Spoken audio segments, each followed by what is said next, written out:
Yo, what's up, guys? Happy Friday.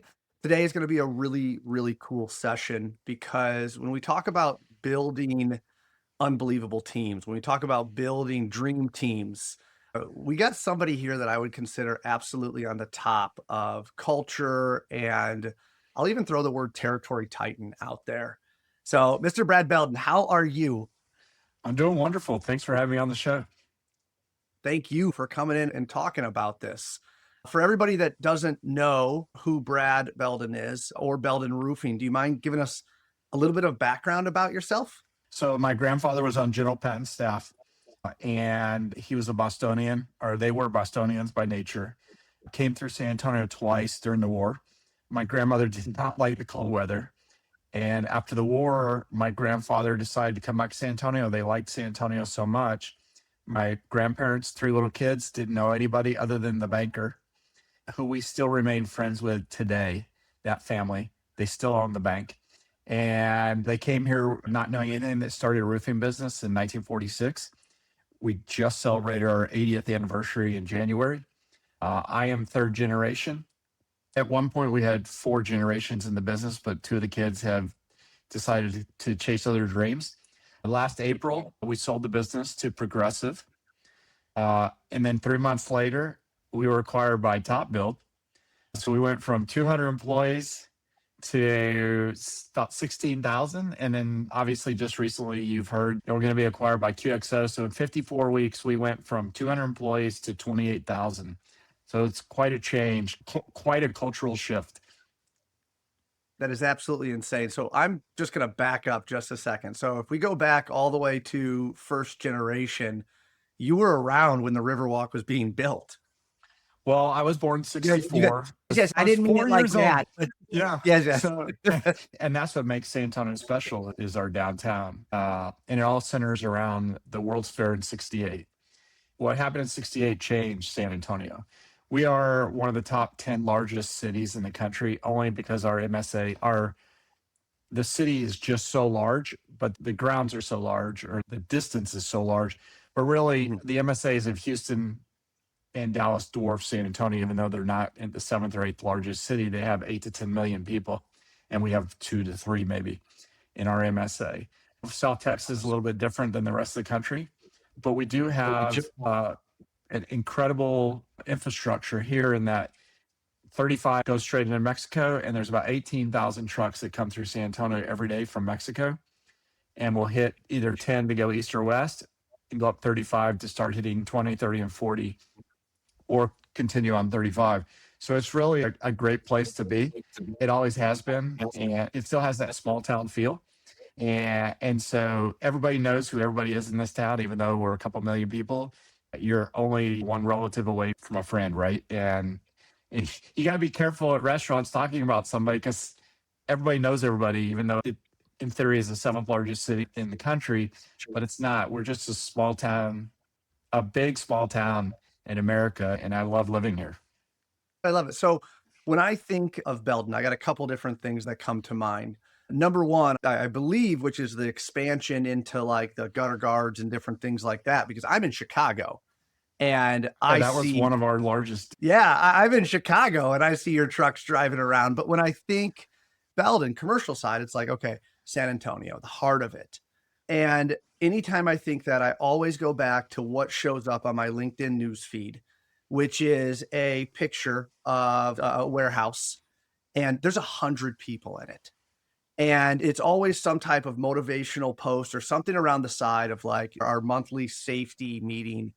And I just think about like, first off, safety is typically something that isn't always first in mind when you're talking about smaller companies. But as you get bigger, we start understanding that we're protecting the people, we're building the people, right? And the people are the foundation of this. When I think about just how many people you guys have in one room talking about safety, how do you Well, create some type of culture where everybody is driving in the same direction and understands where they need to be and what they're trying to achieve? so that goes back to my grandfather, goes back to my father, is that we treat everybody like family. And at our high point, we were roughly 600 employees across 17 locations. And when we were that size, we had to learn how to ensure that everybody got home safely every single day. We started to have to shift that culture to safety first. Before, it was commonly talked about in the industry. My grandfather and my father were focused on how do we ensure that everybody gets home? It's a two-way ticket every day, right? There's a ticket to get to the office and a ticket to get home. And right now, Beldon, even though it's a subset of Progressive, still is responsible for roughly 2,400 meals a day, right? 2,400 meals a day that we're responsible for at the management level, just at the Beldon location of Progressive. It's a lot of responsibility. And that responsibility starts at the top. And we have to ensure that everybody is safe getting to work. Do they have safe transportation to get to work? Do they have safe transportation to get from the office to the job site? Do they have a safe job site all day, right? And then at the end of the day, do they have safe transportation back to the office and then safe transportation back home? And that's a challenge. When you have 200 people, it's different for every person, right? Every job site's different. Even coming to the office, there's dangers at the office that most people don't think about, but you have fuel stations, you have propane storage, you have volatile vapor products. There's lots of things that can go wrong in a facility that you have to evaluate on a daily basis. Everything that you see as a safety hazard and address it and try and prevent something from happening. The word accident is by definition an accident, right? And so what we try and train our team members is to identify potential accidents before they occur. And by doing so, that diminishes the number that could happen. Accidents are going to happen. And I tell our team, we're lucky because we just recently went over 5 million consecutive hours without a time loss accident. And it's over 8.5 years. And the philosophy there, that cultural shift that we put into place is quite simple. What we train all of our supervisors is you just assume that everybody, when they got home, got amnesia and they forgot everything that we taught them the day before, and we start over tomorrow morning. Every day. We have to remind them on every single aspect of safety every day, as if they never knew anything about it. Even if they were a 30-year, 20-year, 15-year employee, it doesn't matter. Accidents happen, and you have insurance, right? You have insurance for those accidents as an employer. But as the employee that got hurt, sitting in a hospital bed or unable to walk for 6 months or hurting their back, that's the last thing you want. And as an employer or an employee. And so you have to create an environment, a culture that every single person identifies as safety risk, whether it's a $15, $18, $20 an hour team member or a six-figure team member. Everybody has to have that ownership to identify that risk and stop something from happening, have that authority to say, hey, wait, everybody, don't do anything. Let's stop and be careful and reevaluate the situation. And that's the culture that we've tried over years, that my grandfather taught me, that my father taught me, that I've worked with Danny on, and we just keep passing that on from generation to generation. So I love that for a couple different reasons, because me personally, I'm a connector and I'm a protector. Those are the two things. I love talking to people, but I'm also a protector. And I'm going to talk as a friend, as a employee at certain parts, and then also as an employer. I had a very close friend of mine that I got a job for, and he came on board and he was a phenomenal roofer, caught on super quick, all the kind of different stuff that was happening. And there was a job that he was on, and they were power washing. Okay. It was a big, massive building. They were power washing this small TPO section. It was all around ballasted EPDM. And there was an accident that happened. There was one skylight, one uncovered skylight. And there was an accident that happened around that. And that to me was like, it's almost the impossible, right? It's like it's never happened to us. There was 150 skylights on this thing. There was one skylight that was not protected. And that was the one skylight. And I was the first one to get the phone call when it happened. I was also the first one on site. I was also the first one to the hospital. And that's what changed my mind. And I wouldn't say changed my mind. It altered my thinking, right? To like, holy crap, I was there yesterday. I saw all of this, but I didn't think about it, right? Because it was like it's never happened to me kind of thing. It's very similar to like when I see a can of asphalt cement inside the back of a van that's not tied down, right? Like, do we have a bulkhead back there? Like, there's all these things that are just every day out there, and it's like, nah, I've always kept it back there, right? And then that to me that ties into the ownership side, the way But that this I it's true, protect. right? And it's 100% true Yeah. because when I think about my head's kind of all over the place because I love everything you're saying. Because something as simple as how many hours my guys are getting. I've always been really protective about that. My techs need their 40 hours. Why? Because they need a paycheck. Why do they need a paycheck? Because it's about their family, right? If they don't get their 40 hours or wherever it is, and now we're going even deeper into that to be able to say, I love the two-way ticket thing, right? Because when they get to the shop, you're absolutely right. Right? Is the shop clean? Do we have a nail on the ground that they're going to step on? Like all kinds of stuff that can happen that ultimately are going to result inside that individual A getting hurt, B going to the hospital. The idea is to never use it, right? Just to be able to have that padding if it's there. Because the last thing that we want to deal with is insurance rates or having to shop for new insurance because something happened that we could have prevented. And then the biggest thing to me is the meals. Like you said, right? We're there. These people come to work, they get paychecks, and they support their families. And we're responsible for that. And I think we can get really, really selfish when we look at it to say, well, you know what? We're not going to do this, or this never happened to us. Something as simple as not getting 40 hours is still affecting the meal that's on the table. But the part 100%. that we're overlooking is, are we giving them a safe environment?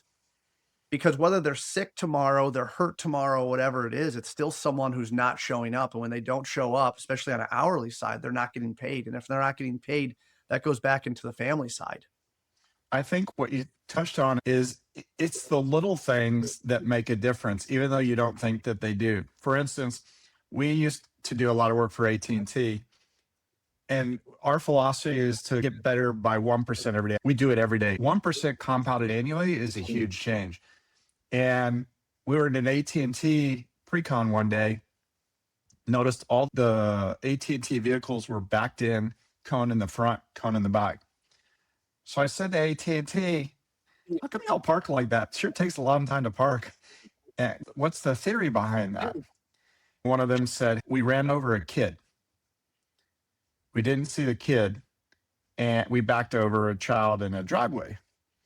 And I was taken aback, and instantly, Danny and I were at this meeting together. That changed that thought process, right? We'll adopt that. Every employee at Beldon in our parking lot or whatever job site we're on is required to back in. It's a simple thing, right? But when you pull into the yard every morning, I don't care if you're there at 5:30, 8, whatever time you pull in, and you see 50 trucks parked in backwards, it's already telling you, it's reminding you to be safe, right? It's those little tiny things that add up to something incremental, but you got to do every little step because when you're backing into that spot every morning, you're reminding yourself, I don't care how frustrated you may be and how bad you are at backing up, but you're reminded, I'm backing up because it's a safer way to exit. And we put in Lytix cameras. The backlash of a front facing, rear facing camera was huge until we walked our team through explaining it's there for two reasons. One, to protect us in the event of an accident, right? That we got hit, or two, to help us train you to be better drivers. Because if we can train you to be better drivers, that means you'll be less likely to have an accident, right? That 8.5 years includes somebody getting involved in an automobile accident and getting hurt. Even just being sideswiped in the middle of an intersection had nothing to do with us. By taking that extra step and adding that safety feature that teaches us how to be better drivers has ultimately increased our length of time that we've, knock on wood, have had an incident. Because why? Because now when you get to an intersection, you look both ways, right? Because Lytix will tell you if you went through an intersection and you weren't careful. And will tell our safety director, hey, you need to retrain Chris or Joe or whatever on properly entering an intersection or a rolling stop or whatever those things are that people just get distracted, really distracted driving, right? They get distracted. How do you retrain the mind to think safety isn't only on the rooftop? Safety is every aspect of what each of us does every single day. And that's the cultural shift that I think organizations have to make, that it's just not at 10 feet, 18 feet, 30 feet in the air. It's at sea level too. And if you don't start at sea level, you'll never get buy-in from everybody in the organization. How do you see the elephant in the room? Let's just go extreme inside this, right? Me walking into my office, there are a handful of things like tools I got to step over and whatever else it is that happen inside every day. How do you start seeing the elephant in the room that you maybe have ignored or maybe have always said, like, that's not going to happen to me? A good example of that is in the winter, a heater plugged into the wall without a timer, right? Seems so Mhm. simple. But if you leave that heater on at night, all night long, you have a risk for a fire, right? So you have to look at the little things every day, and you have to train everybody in the organization to look for those things. And so somebody may walk into my office one day and say, "Hey, how come your heater's plugged straight into the wall?" Like, I didn't even think about it, right? Each of us has to look out for everybody being safe. And the interesting thing is, it's not necessarily the team member who started on Monday. It's also that team member that's been there 20 years that's become complacent. And Mhm. that person can get involved in an accident just as easily. Statistically, it's the person who just started, but you can still have an accident. I don't care if you've been there 20 years or not. We've been blessed. We've had in 80 years, we have 79 team members who've provided over 20 years of service, 36 over 30 years of service. 11 of those 36 are still at the office. I think that's kind of cool. But it doesn't mean that the 11 of us aren't looking out for the person who started on Monday to make sure that they're not safe too, right? It goes back to what you talked about in the truck. If you don't learn continuous improvement, we had a ladder fly off a vehicle at least 20 years ago on the interstate. Fortunately, it slid under the car. Next car inadvertently kicked it off to the side of the road. Nobody got hurt, no damage to a single vehicle. We heard about it, we brainstormed, and we said, okay, going forward, this is 20 plus years ago, we will never have another ladder on a vehicle that's not connected with a chain and a lock. You will still tie it down, but if those bungee cords come loose, the only damage that's ever going to happen is to our vehicle. It will never come off, and we've not lost another ladder since. Simple thing, right? But we're protecting not only our vehicle, but we're protecting the families. How horrible would it be if you injured somebody else's family, right? A Yep. lock and a chain, $10. Well, it's probably $20 now, right? You probably can't Yeah. buy anything for $10, even at McDonald's. But the simple thought of how do you improve every day on getting better, it takes an effort. It takes a cultural shift in your organization that has to be buy-in from the top all the way down to the lowest paid employee. And when you achieve that, then you achieve a team that wants to work together to be safe, who shows up the first Tuesday of every month. The meeting starts at 6 o'clock. They're there at 5:45, right? They're not there at 6:15. They're engaged. They want to learn. And that's you're not paddling them like back in the old days in high school when you got hit on the tush, right? That's not how you that's not how you train people anymore. It worked, right? Back in the Yeah. 80s when I was in school, the last thing you want to do is go to the principal's office. Now you have to reinforce the teachings through the what is the negative side? What are the consequences, in unintended or intended consequences, if you not tying off or you not wearing a seatbelt? All those things where you could get hurt. And it takes 100% team effort. And look, we even just in spite of that, in spite of everybody buying in, we still have people who have a moment of where they have forgotten, Mhm. right? Where they go outside the warning line, they put up a ladder without tying it off. The little things, but those little things can still kill you. And that's why we follow the logic of everybody has amnesia. I don't care how long you've worked at Beldon, I don't care how long you've worked at Progressive. What I love about Progressive is they share the same cultural identity of safety first. And not everybody does that, right? And one of the things that when I travel around the country on M&A, I can quickly identify if somebody's a cultural fit within an hour of me being in their facility. Been in this business 40 years. I can tell you from the bathroom. I can tell you from the yard. I can tell you the trucks. It's very easy to identify those that have a culture of safety versus those that don't from a visual inspection. It's not rocket science. 100%. I absolutely agree. So there's your tip if Brad's coming to hang out with you guys. Back your truck in, okay? Well, but Back your truck in with the coach. it's the little things, right? And you can't create a cultural shift if you're not willing as a leader to have the buy-in yourself. And you have to do the same things you're asking everybody else to do. When I go in the yard, all my PPE is on. When I go on a roof and I got to be tied off, I have safety lanyard, everything that fits me, right? It's mine. It's in my backpack. I inspect it every year. Yeah, I follow the exact same rules that everybody else follows. So I love that for a couple different things. And as we kind of get closer to the end, I want to share a couple things because I truly want your, yeah, I agree with that, or I would do that different. When we talk about high performing teams hold each other accountable.